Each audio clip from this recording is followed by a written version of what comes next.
जय श्री राम आप सभी को। मैं आशा करती हूँ कि आप सभी ही बहुत स्वस्थ होंगे।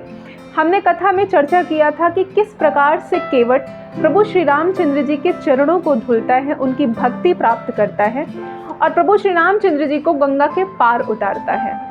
अब वहां से प्रभु श्री रामचंद्र जी माता जानकी जी लक्ष्मण जी के साथ और निषाद राज गो के साथ आगे बढ़ते हैं।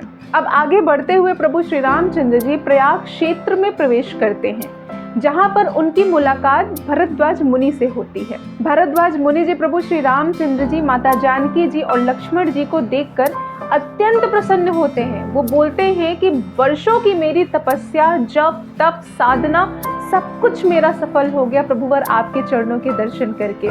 प्रभु श्री रामचंद्र जी भी बहुत प्रसन्न होते हैं उनसे मिलकर और रात्रि वहीं पर विश्राम करते हैं। और प्रयाग क्षेत्र की बात किया जाए तो वो तो अत्यंत ही दुर्गम, सुंदर और अत्यंत ही विशाल किला है, जिसे पाप रूपी शत्रु अपने स्वप्न में भी प्राप्त नहीं कर सकते हैं। संपूर्ण तीर्थ ही उसके श्रेष्ठ वीर सैनिक है और प्रयाग क्षेत्र तो पाप को कुचल देने वाला अत्यंत सुंदर क्षेत्र है, जहाँ पर 3 नदियां गंगा, यमुना, सरस्वती जी का संगम है, जो कि मुनियों के मन को अत्यंत मोहित करता है। को कहि सकई प्रयाग प्रभाऊ, कलुष पुंज पुंजर मृगराऊ। पापों के समूह रूपी हाथी के मारने के लिए सिंह रूप प्रयागराज का प्रभाव कौन ही कह सकता है। ऐसे सुहावने तीर्थराज का दर्शन करके सुख के समुद्र रघुकुल श्रेष्ठ श्री रामचंद्र जी ने बहुत ही सुख पाया है। हमारे प्रभु श्री रामचंद्र जी माता जानकी जी और लक्ष्मण जी को अपने श्रीमुख से प्रयागराज तीर्थ का सुंदर प्रकार से वर्णन कर रहे हैं। यमुना मैया का, गंगा जी का और सरस्वती माता के चरित्र का सुंदर प्रकार से वर्णन कर रहे हैं। और भोर होते ही भरद्वाज मुनि जी पुनः श्री रामचंद्र जी के दर्शन करते हैं और बोलते हैं कि आज सुफल तप तीर्थ त्यागु, आज सुफल जप जोग विरागु। हे राम, आपका दर्शन करते ही आज मेरा तप, तीर्थ सेवन और त्याग सफल हो गया। आज मेरा जप, योग और वैराग्य सब सफल हो गया है। और हाथ जोड़कर बड़ी ही विनम्रता के साथ कहते हैं कि कर्म वचन मन छाड़ छलु, जब लगी जन न तुम्हार। जब तक कर्म वचन और मन से छल छोड़कर मनुष्य आपका दास नहीं हो जाता है स्वामी, तब तक करोड़ों उपाय करने से भी स्वप्न में भी वह सुख नहीं पाता है। मुनिवर के भाव भक्ति भरे वचन को सुनकर प्रभु श्री रामचंद्र जी बहुत ही प्रसन्न होते हैं और प्रयाग क्षेत्र में जितने भी मुनि संत होते हैं, श्री रामचंद्र जी के आने का समाचार सुनकर सभी भरद्वाज मुनि जी के आश्रम में पहुंच जाते हैं। प्रभुवर के दर्शन करके सबके नेत्रों में जल भर आता है, सभी अपने जन्म को सफल पाते हैं। अब प्रभु श्री रामचंद्र जी भरद्वाज मुनि जी से कहते हैं कि हे स्वामी, मुझे आज्ञा दीजिए और मुझे आगे का रास्ता बतलाइए। भरद्वाज मुनि जी इस बात को सुनते हुए अपने ब्रह्मचारियों को बुलाते हैं और प्रभु श्री रामचंद्र जी के पीछे उनको लगाते हैं। गांव होते हुए उनको रास्ता बतलाते हैं। ब्रह्मचारियों को विदा करने के बाद हमारे प्रभुवर आगे की ओर बढ़ते हैं, जहाँ पर अनेकों गांव मिलते हैं, अनेक प्रकार के यात्री मिलते हैं। सभी प्रभुवर को देखकर परम सुख पाते हैं। कुछ लोग कई प्रकार की बातें भी करते हैं कि हाय, कैसे राजा थे जो इतने सुंदर सुकुमार पुत्र और पुत्र वधू को वनवास की तरफ भेज दिए।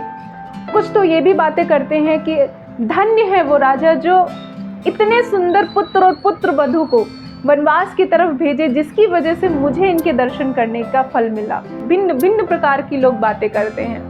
ऐसे करते हुए प्रभु श्री रामचंद्र जी वाल्मीकि ऋषि के आश्रम पहुंचते हैं। वहां पहुंचते ही वाल्मीकि ऋषि जी अनंत प्रेम, अनंत भक्ति से उनको गले से लगा लेते हैं। प्रभु श्री रामचंद्र जी भी मन में बड़ा हर्षित होते हैं, बहुत प्रफुल्लित होते हैं।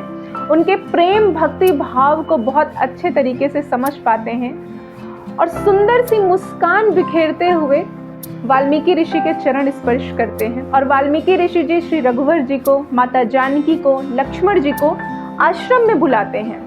आश्रम में बुलाकर उनका आदर सत्कार करते हैं। प्रभुवर अत्यंत ही प्रसन्न होते हैं। थोड़ी देर बाद रघुकुल नंदन अपनी कथा बताते हैं वाल्मीकि ऋषि जी को। वो कहते हैं कि स्वामी, आप तो सब कुछ जानते हैं, लेकिन फिर भी मैं आपसे बताता हूँ कि माता कैकेयी और पिताजी के आज्ञानुसार मैं 14 वर्ष के लिए वनवास के लिए निकला हुआ हूँ। तो कृपया करके आप मुझे मार्ग बताइए कि मैं कहाँ निवास कर सकता हूँ। वाल्मीकि जी बोलते हैं कि हे स्वामी, आप तो हर भक्त के हृदय में निवास करते हैं। जो भक्त सहज स्वभाव का है, सरल स्वभाव का है, जिसके मन में पाप नहीं है, छल नहीं है, आप उन हर भक्तों के हृदय में निवास करते हैं। यहाँ तक कि जो मनुष्य पाप रहित होता है, मांस मदिरा का सेवन करता है, अगर वो भी राम नाम का जप करता है, आपकी अनन्य भक्ति करता है, आप उसके हृदय में भी निवास करते हैं। मैं आपको कौन सी जगह बता दूं, आप तो हर जगह विद्यमान हैं, कण कण में विद्यमान हैं। फिर भी मैं अपनी बुद्धि के अनुसार आपको बताता हूँ कि आप चित्रकूट में निवास करिए, जहाँ पर सुहावना वन, सुंदर पर्वत और सुंदर नदी है, जिसकी प्रशंसा पुराणों में भी मिलती है। जिस नदी की उत्पत्ति अत्रि ऋषि की पत्नी माता अनसुईया के तपोबल से हुआ है, जो गंगा के समान पवित्र है। उस नदी का नाम है मंदाकिनी, जो पाप को भी खा जाने वाली है। अत्रि आदि मुनिवर बहु बसहि, वहाँ पर अत्रि मुनि के साथ साथ अनेकों मुनि संत वहाँ पर निवास करते हैं, जप योग साधना करते हैं। ऐसे पर्वत श्रेष्ठ चित्रकूट पर आप निवास करिए स्वामी, और चित्रकूट का गौरव बढ़ाइए। प्रभु श्री रामचंद्र जी ये बात सुनते ही बहुत ही हर्षित होते हैं और वाल्मीकि ऋषि जी से आज्ञा पाकर माता जानकी, लक्ष्मण जी और गो सहित आगे बढ़ते हैं। थोड़ी दूर बढ़ते ही श्री रामचंद्र जी निषाद राज गो से कहते हैं कि हे मित्र, अब आप अपने निवास की तरफ प्रस्थान करिए। आज्ञा पाकर निषाद राजगु अपने घर की तरफ निकलते हैं।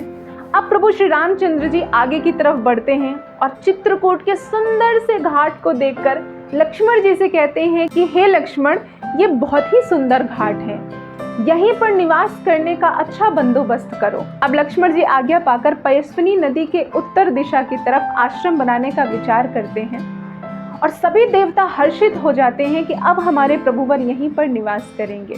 ऐसा सोचकर सभी देवता श्री विश्वकर्मा जी को साथ लेकर वहां पर उपस्थित होते हैं। कोल ढीलों की वेशभूषा धारण करके वहां पर पधारते हैं और प्रभु श्री रामचंद्र जी के लिए सुंदर सी मनोहर सी कुटिया बनाते हैं, जो कि वैकुंठ धाम से भी सुंदर होती है।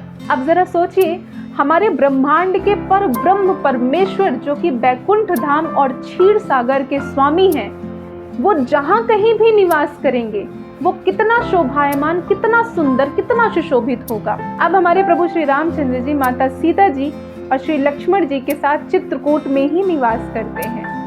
ये बात जब ऋषि मुनि सुनते हैं, बहुत ही प्रसन्न होते हैं, मन में अत्यंत सुख, परम सुख पाते हैं।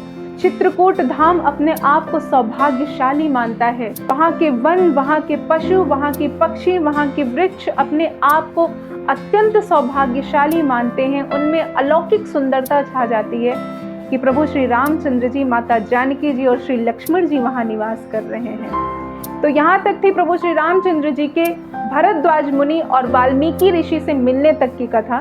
तो मैं आशा करती हूँ कि आज की कथा आप सभी को पसंद आई होगी। तो अब हम मिलेंगे अपने आने वाली कथा में। तो आज के लिए जय श्री राम।